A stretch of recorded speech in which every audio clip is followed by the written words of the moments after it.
I'd like to call up Candace. She's our matron of honor this evening. She'll be giving our first toast. Hi, good evening, everyone. It's great to see you all here. No, it's really great to see you here in this room together. After a year and a half of utter craziness, it's a dream to be celebrating your wedding.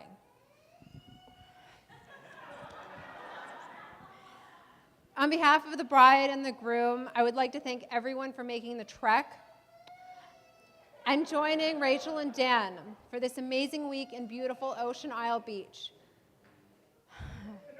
Time seems to slow down and people smile and say good morning to each other here. I can see why you guys love it. On behalf of the bridesmaids, Rachel, you look beautiful and radiant. I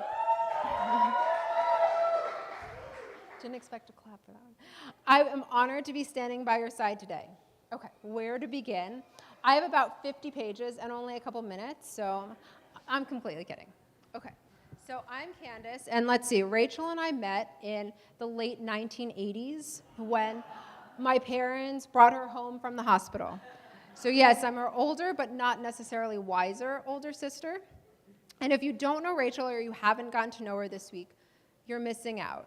She is hilarious and witty, and her energy is magnetic. She sees and brings out the best in people. And Dan, you find the good in just about everyone. And to Dan, a stranger is just a friend he doesn't know yet.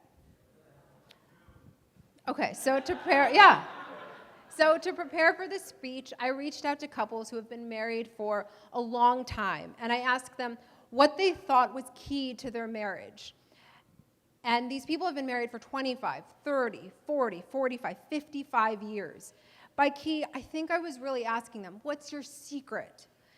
And there were some responses that you would naturally expect. Love, patience, compromise, trust, commitment. Oh my gosh, I'm so sorry. My parents were the only ones who mentioned sharing chores, which I have to say is true. That's true. I heard a lot of good advice, and personally, I was struck by how these couples spoke of their marriages with such reverence and respect. And one friend said, it has to be okay not to feel okay all the time, and know that you will get through it together. Someone else said, we honor our differences, knowing that we can be ourselves and that we will stay together no matter what. He's back there.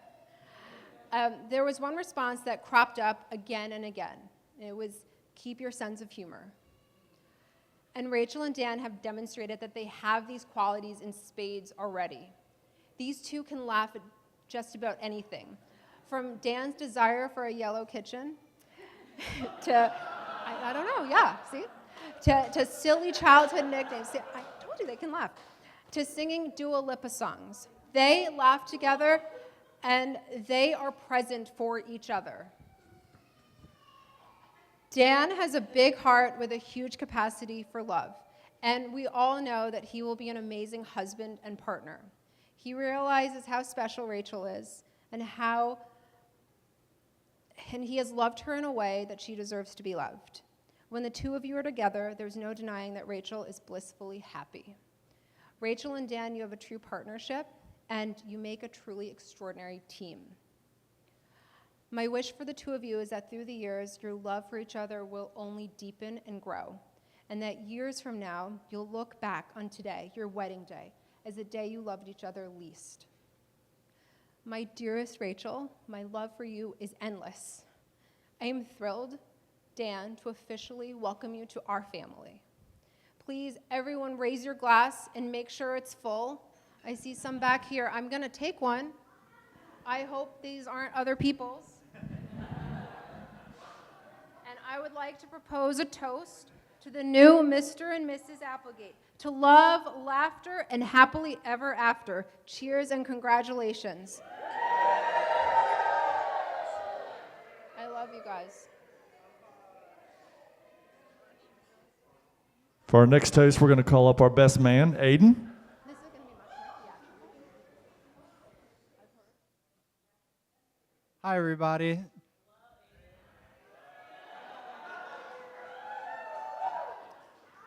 I am so honored to be up here. These two, for those who don't know, we spent basically the entirety of the pandemic together.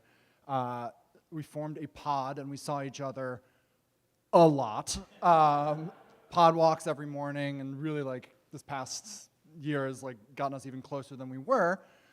Because I've known Dan for a decade now. We met during Hurricane Irene at a hackathon and have been friends ever since, including almost exactly 2 years ago when Dan was my best man at my wedding. And Dan, of course, gave an incredibly heartfelt and sentimental and sweet speech. And I am going to do the opposite. So, Craig, can you help me out, please?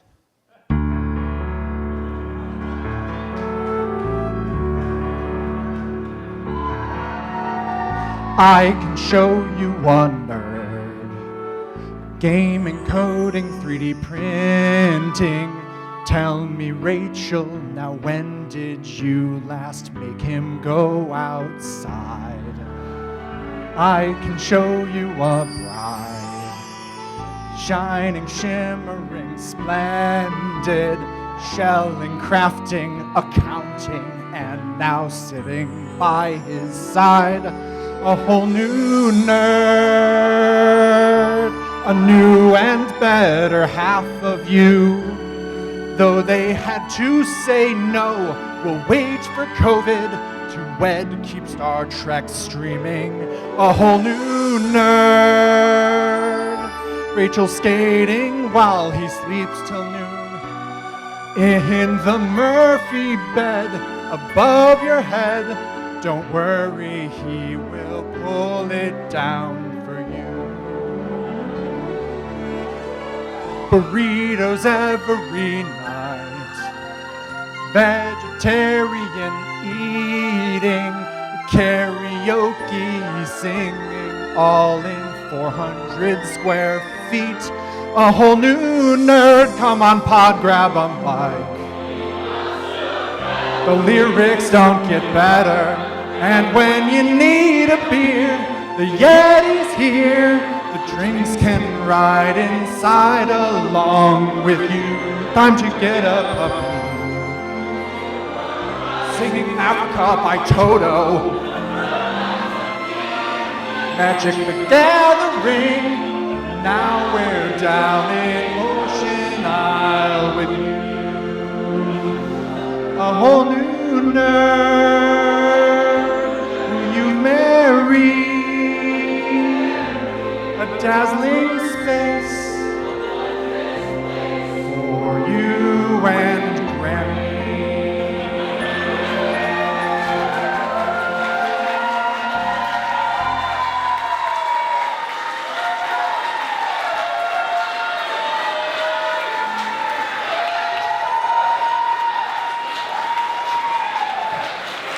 Cheers to Dan and Rachel.